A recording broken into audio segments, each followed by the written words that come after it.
दोस्तों, आलस्य की वजह से नहीं मिल पाती है सफलता और होना पड़ता है परेशान। आलस्य की वजह से अच्छे अच्छे अवसर भी हाथ से निकल जाते हैं। जीवन में अगर कुछ हासिल करना है तो सबसे पहले इस बुराई को छोड़ना होगा। आलस्य से नुकसान कैसे हो सकता है, इस संबंध में एक कथा प्रचलित है। कथा के अनुसार पुराने समय में किसी आश्रम में गुरु अपने शिष्यों के साथ रहते थे। गुरु बहुत ही विद्वान थे। उनका एक शिष्य बहुत ही आलसी था। उसकी शिक्षा पूरी होने वाली थी, लेकिन वो समय का मूल्य नहीं समझ सका था। शिष्य आलस्य की वजह से आज का काम कल पर टाल देता था। गुरु ने सोचा कि शिष्य को समय का महत्व नहीं समझाया तो इसका जीवन बर्बाद हो जाएगा। एक दिन गुरु आलसी शिष्य को एक पत्थर दिया और कहा कि पुत्र, ये पारस पत्थर है, इससे तुम जितना चाहो उतना सोना बना सकते हो, लेकिन तुम्हारे पास सिर्फ 2 ही दिन है, इससे तुम्हारा जीवन सुधर जाएगा। मैं दूसरे गांव जा रहा हूं, 2 दिन बाद आश्रम लौट आऊंगा, तब मैं तुमसे ये पत्थर मैं वापस ले लूंगा। पारस पत्थर देकर गुरुजी आश्रम से चले गए। आलसी शिष्य पत्थर पाकर बहुत खुश हो गया। उसने सोचा कि इस पत्थर से इतना सोना बना लूंगा कि उसे पूरे जीवन काम करने की जरूरत नहीं पड़ेगी। अभी मेरे पास 2 दिन है, एक दिन आराम कर लेता हूं, अगले दिन सोना बना लूंगा। यह सोचकर वो सो गया। पूरा दिन और पूरी रात आराम करने बाद जब वो उठा तो उसने सोचा कि आज बहुत सारा लोहा लेकर आना है और उसे सोना बनाना है, लेकिन इससे पहले खाना खा लेता हूं, फिर काम करूंगा। उसने पेट भर खाना खाया तो उसे नींद आने लगी। अब वो सोचने लगा कि कुछ देर सो लेता हूं, सोना बनाने का काम तो छोटा है, शाम को कर लूंगा। उसे नींद आ गई। शाम हुई और उसकी नींद खुली। सूर्यास्त हो चुका था।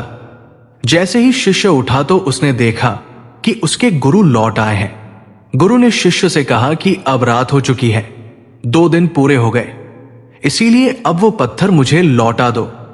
पत्थर देते समय शिष्य को अपनी गलती का एहसास हो गया।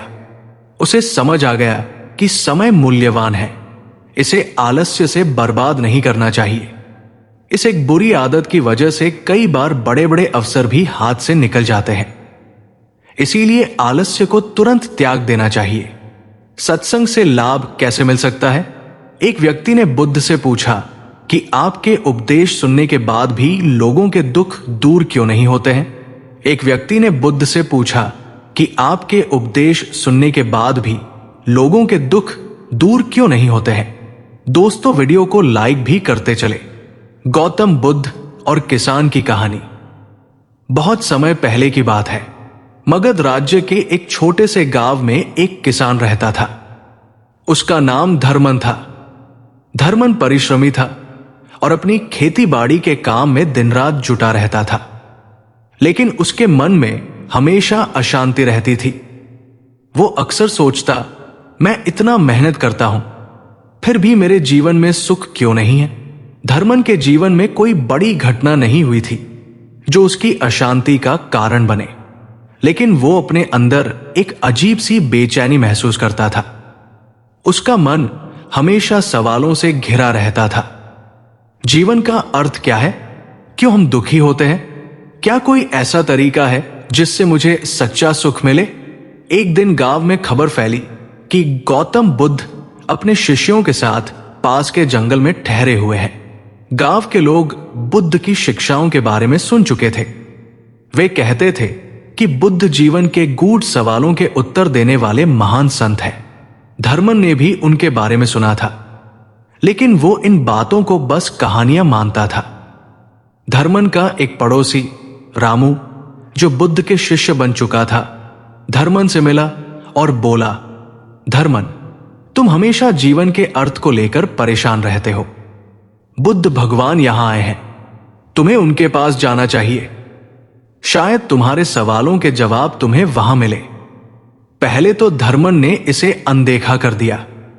उसने सोचा, ये संत महात्मा केवल बातों का मायाजाल फैलाते हैं। मेरे जीवन की समस्याओं का हल खेती में है, किसी जंगल में नहीं। लेकिन रामू बार बार उसे समझाने की कोशिश करता रहा। अंततः धर्मन ने तय किया कि वो बुद्ध से मिलने जाएगा। अगली सुबह धर्मन ने अपना हल और बैल छोड़कर जंगल की ओर रुख किया। वहां उसने बुद्ध को वृक्ष के नीचे ध्यानमग्न देखा। बुद्ध का चेहरा शांत और प्रकाशवान था। उनके चारों ओर उनके शिष्य बैठे थे। धर्मन ने उनके पास जाकर विनम्रता से कहा, हे महामानव, मैं धर्मन एक साधारण किसान हूं। मैं बहुत मेहनत करता हूं, लेकिन फिर भी मेरे जीवन में सुख और शांति नहीं है। क्या आप मेरी सहायता कर सकते हैं? बुद्ध ने अपनी आंखें खोली और मुस्कुराते हुए बोले, धर्मन, तुम्हारा प्रश्न बहुत महत्वपूर्ण है, लेकिन इससे पहले कि मैं तुम्हारे सवाल का उत्तर दूं, मुझे बताओ, तुम अपने जीवन में सबसे अधिक मूल्यवान क्या मानते हो? धर्मन ने बिना सोचे कहा, मेरा खेत, मेरी फसल, मेरा परिवार, यही मेरे जीवन का आधार है। बुद्ध ने कहा, बहुत अच्छा, तो बताओ, अगर तुम्हारी फसल बर्बाद हो जाए तो क्या होगा? धर्मन ने उत्तर दिया, मैं दुखी हो जाऊंगा। बुद्ध ने फिर पूछा, और यदि तुम्हारा परिवार तुम्हें छोड़ दे तो? धर्मन का चेहरा गंभीर हो गया। उसने कहा, तो मेरा जीवन ही समाप्त हो जाएगा। बुद्ध मुस्कुराए और बोले, धर्मन, तुमने अपने सुख को बाहरी चीजों से जोड़ा है। जब तक तुम इस चक्र में फंसे रहोगे, तुम्हें सच्ची शांति नहीं मिलेगी। धर्मन उलझन में पड़ गया। उसने पूछा, तो क्या मुझे अपने खेत और परिवार को छोड़ देना चाहिए? महात्मा बुद्ध ने उत्तर दिया, नहीं, छोड़ने की आवश्यकता नहीं है, लेकिन यह समझने की आवश्यकता है कि सुख और दुख हमारे भीतर से उत्पन्न होते हैं। बाहरी चीजें केवल परिस्थितियां हैं। धर्मन ने झिझकते हुए कहा, लेकिन मैं इसे कैसे समझूं? महात्मा बुद्ध ने कहा, एक प्रयोग करो। जब तुम अगली बार खेत में काम करो तो अपने मन को शांत रखने की कोशिश करो। जो काम तुम करो उसे पूरी एकाग्रता और प्रेम से करो, लेकिन उस काम से कोई अपेक्षा मत रखो। देखो कि इससे तुम्हारे मन पर क्या प्रभाव पड़ता है।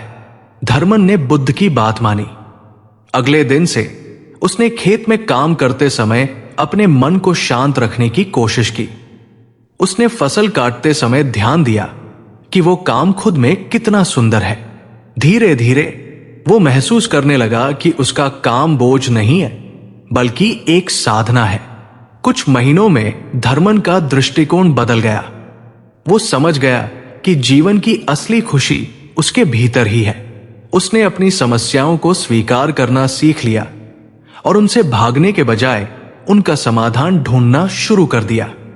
कुछ समय बाद धर्मन दोबारा बुद्ध से मिलने गया। इस बार उसके चेहरे पर शांति और प्रसन्नता झलक रही थी। उसने कहा, महात्मन, आपने मुझे वो सिखाया जो मैं वर्षों से खोज रहा था। अब मैं समझता हूं कि सच्चा सुख मेरे भीतर ही है। बुद्ध ने मुस्कुराते हुए कहा, धर्मन, तुम्हारी साधना और अनुभव ने तुम्हें इस सत्य तक पहुंचाया है। याद रखो, जीवन के हर पल में सुख और दुख आते जाते रहेंगे, लेकिन जो व्यक्ति अपने भीतर स्थिरता बनाए रखता है वही सच्ची शांति प्राप्त करता है। धर्मन ने बुद्ध को प्रणाम किया और गांव लौट आया। अब वो न केवल एक सफल किसान था, बल्कि एक संतुलित और प्रसन्न व्यक्ति भी बन गया। उसके जीवन ने यह साबित किया कि सच्चा सुख किसी बाहरी चीज में नहीं, बल्कि हमारे अपने मन की स्थिरता में है।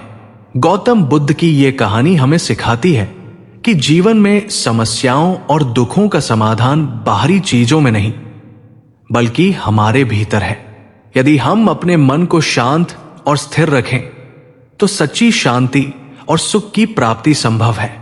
धर्मन ने महात्मा बुद्ध के निर्देशों को अपने जीवन में गहराई से अपनाया। वो न केवल अपने लिए बल्कि अपने गांव के लोगों के लिए भी प्रेरणा का स्रोत बन गया। अब वो केवल एक किसान नहीं था, वो अपने गांव के लिए एक मार्गदर्शक बन गया। उसकी बातें साधारण होती थी, लेकिन उनमें गहरी समझ छिपी होती थी। गांव के लोग उसकी शांति और संतुलन देखकर प्रभावित हुए। वे उससे पूछने लगे, धर्मन, तुमने ये शांति कैसे प्राप्त की? हमें भी बताओ कि जीवन में सुख और दुख से कैसे मुक्त हुआ जा सकता है। धर्मन ने कहा, मैंने कोई जादू नहीं किया, बस अपने काम और जीवन को एक नए दृष्टिकोण से देखना सीखा है। मैंने बुद्ध भगवान की शिक्षाओं को समझा और उन्हें अपने जीवन में लागू किया। आप भी ये कर सकते हैं।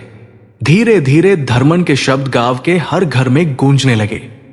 लोग अपनी छोटी छोटी परेशानियों को बड़ी समस्याएं मानते थे, लेकिन अब वे उन पर नए तरीके से सोचने लगे। धर्मन ने उन्हें सिखाया कि समस्याओं से भागने के बजाय उन्हें स्वीकार करना और उनका सामना करना ही असली समाधान है। एक दिन गांव में अकाल पड़ गया। यह स्थिति पहले होती तो लोग घबरा जाते और एक दूसरे पर दोष लगाने लगते, लेकिन इस बार धर्मन ने सबको एकत्र किया और कहा, यह समय घबराने का नहीं है, हमें मिलकर इस स्थिति का सामना करना होगा। हम एक दूसरे की सहायता करेंगे और समाधान ढूंढेंगे। लोगों ने धर्मन के मार्गदर्शन में काम करना शुरू किया। उन्होंने अपने संसाधन साझा किए, सामूहिक रूप से काम किया और इस कठिनाई को मिलजुल कर पार किया। अकाल के बाद धर्मन ने तय किया कि वो एक बार फिर बुद्ध से मिलने जाएगा। वो अपने गांव की कहानी और बदलावों को बुद्ध के साथ साझा करना चाहता था। जब धर्मन बुद्ध के पास पहुंचा तो वो उनके चरणों में झुक गया और बोला, हे भगवन, आपके ज्ञान ने मेरे जीवन और मेरे गांव का रूप बदल दिया। अब लोग सुख और दुख को समझने लगे हैं। वे अपने मन को नियंत्रित करना सीख रहे हैं। बुद्ध ने उसे आशीर्वाद देते हुए कहा, धर्मन, ये तुम्हारे प्रयासों का परिणाम है। ज्ञान केवल दिया जा सकता है, लेकिन उसे अपनाना और उसे अपने जीवन में उतारना तुम्हारा काम था। तुमने अपनी साधना से अपने गांव को भी प्रकाशवान किया। ये एक सच्चे शिष्य की निशानी है। धर्मन ने कहा, भगवन, मैं और क्या कर सकता हूं ताकि ये ज्ञान अधिक से अधिक लोगों तक पहुंचे? महात्मा बुद्ध ने उत्तर दिया, धर्मन, हर व्यक्ति के भीतर सत्य को समझने की क्षमता होती है। उन्हें बस जागरूक करना होता है। उनके साथ प्रेम और धैर्य से पेश आओ। उन्हें उनके स्तर पर समझाओ। याद रखो, जो ज्ञान साझा किया जाए वो और बढ़ता है। धर्मन ने बुद्ध के शब्दों को अपने जीवन का आधार बना लिया। वो अपने गांव में न केवल एक किसान बल्कि एक सच्चे गुरु के रूप में पहचाना जाने लगा। उसने अपने अनुभव और बुद्ध की शिक्षाओं को कहानियों और उदाहरणों के माध्यम से लोगों तक पहुंचाना शुरू किया। वो कहता, हमारे दुखों का कारण हमारी अपेक्षाएं हैं। जब हम ये समझ लेते हैं कि हर चीज अस्थायी है तो हमारा मन शांत हो जाता है। उसकी बातें साधारण थी, लेकिन उनमें गहरा अर्थ छिपा था। लोग उसे ध्यान से सुनते और उसकी बातें अपने जीवन में लागू करने की कोशिश करते। समय बीतता गया, लेकिन धर्मन के प्रयासों का असर स्थायी रहा। गांव में जो परिवर्तन आया वो पीढ़ियों तक बना रहा। लोग अब कठिन समय में भी एक दूसरे का सहारा बनते और जीवन को सकारात्मक दृष्टि से देखते। धर्मन ने अपने अनुभवों को छोटे छोटे ग्रंथों में भी लिखा ताकि आने वाली पीढ़ियां भी इन शिक्षाओं से लाभ उठा सकें। धर्मन का जीवन इस बात का प्रमाण था कि गौतम बुद्ध की शिक्षाएं केवल साधुओं और संतों के लिए नहीं थी, बल्कि हर साधारण मनुष्य के लिए थी। उन्होंने यह दिखाया कि यदि कोई व्यक्ति ईमानदारी और धैर्य के साथ अपनी सोच और व्यवहार को बदलने का प्रयास करे तो वो न केवल अपने जीवन को बल्कि अपने आसपास की दुनिया को भी बेहतर बना सकता है। ये कहानी हमें सिखाती है कि ज्ञान और शांति केवल प्राप्त करने की चीजें नहीं हैं, बल्कि उन्हें दूसरों तक पहुंचाने का भी कर्तव्य है। धर्मन ने बुद्ध की शिक्षाओं को अपनाकर न केवल अपना बल्कि अपने पूरे समाज का जीवन बदल दिया। यही सच्चे अनुयायी और सच्चे नेतृत्व की पहचान है। तो दोस्तों, आपको हमारी ये वीडियो कैसी लगी इसे लाइक करें। धन्यवाद।